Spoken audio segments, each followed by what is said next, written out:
Hi, welcome back again for another North Carolina Final Exam Review PowerPoint.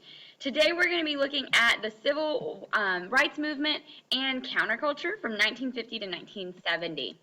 As you watch the video, make sure that you answer the guided questions provided. You may need to pause or rewatch the video in order to answer the guided questions. When the video ends, summarize it in paragraph form, the main points of the video. Make sure that you use the specific vocabulary given to you on your WSQ sheet. Finish by asking one question. This can be something that you're still confused about, a discussion question, or something that you're just like a general question about the content.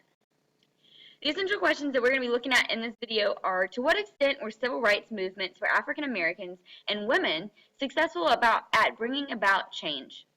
And then how did youth counterculture movement represent changing American values? One of the first successes of the civil rights movement was the desegregation of the armed forces following World War II. The next one was that the Supreme Court ruled in Brown v. Board of Education that segregation in public schools was a denial of the 14th Amendment that gave all citizens equal protection under the law. The Supreme Court decision directly contradicted the separate but equal principle that had been established in Plessy v. Ferguson. The victory in Brown v. Board of Education was that the NAACP would be able to continue challenging laws that disadvantaged African Americans based on the denial of equal rights in the 14th Amendment. This would lead them to many more successes. After the Brown v. Board of Education ruling, African Americans began challenging the segregation of African American students throughout the South. Many of these schools did not begin to desegregate until the late 1960s, into the 1970s even. President Eisenhower sent federal troops to Little Rock Central High School to enforce the court ruling of desegregation to allow what became known as the Little Rock Nine to attend Little Rock High School. There was many white spectators and locals verbally and physically assaulting the students in an effort to prevent them from attending. In the video on the picture on the right, you can see white spectators growling and yelling racial slurs at one of the female students trying to attend Little Rock High School. James Meredith was the first African American student to integrate a public university at Ole Miss. During his time at Ole Miss, he had to be escorted by federal marshals the entire time he was there. Dr. Martin Luther King's dream was for peaceful integration of all races in all areas of society. He encouraged nonviolent civil disobedience. Civil disobedience is when you break laws that you don't think are good laws or you don't think are constitutional. Dr. King was the leader of the Southern Christian Leadership Conference. Rosa Parks refused to give up her seat on the Montgomery bus to a white passenger.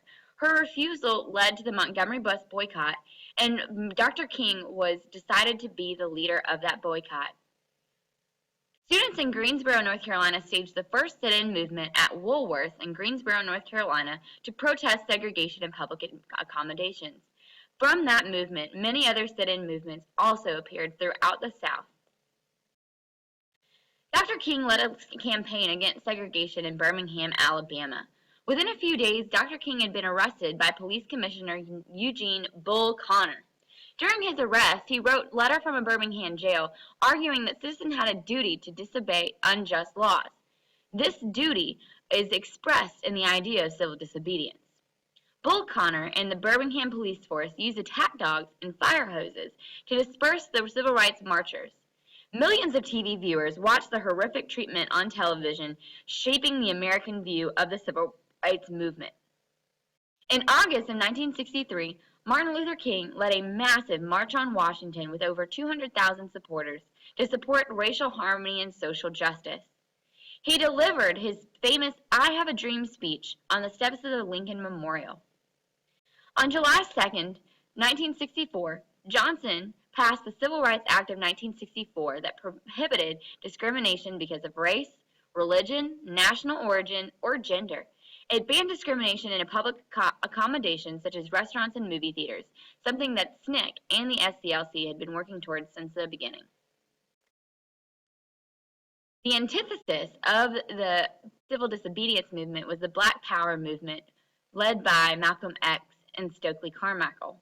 The Black Power movement advocated that African Americans establish control of their political and economic life. They often characterized their movement by a violent approach.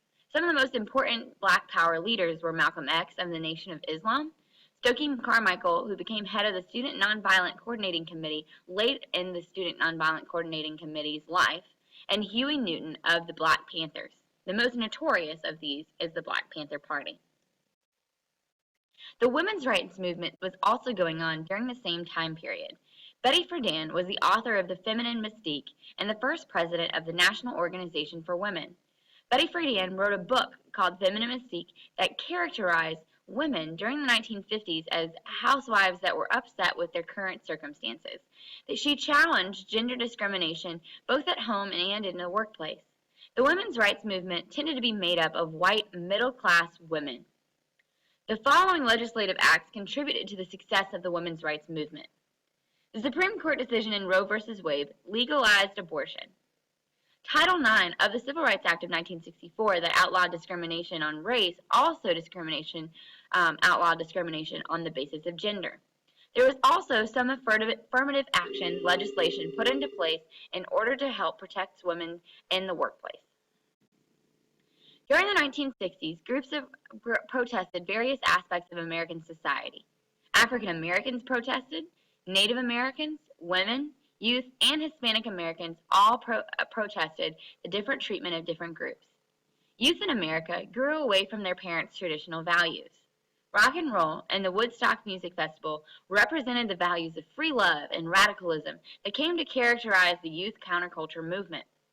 Youth protested issues that they blamed their parents for, such as the Vietnam War, environmental disasters, materialism, and the mistreatment of minorities and women. Don't forget to answer the guided questions. If you missed one, watch the video again, pausing where you need to. Once you feel like you have a good understanding of the video, summarize it in paragraph form. Make sure that you use the specific vocabulary given to you on the WSQ sheet. Finish by asking one question, something that you're still confused about, a discussion question, or a general question for the class. Thank you for joining me for another North Carolina Final Exam Review video. We'll see you next time.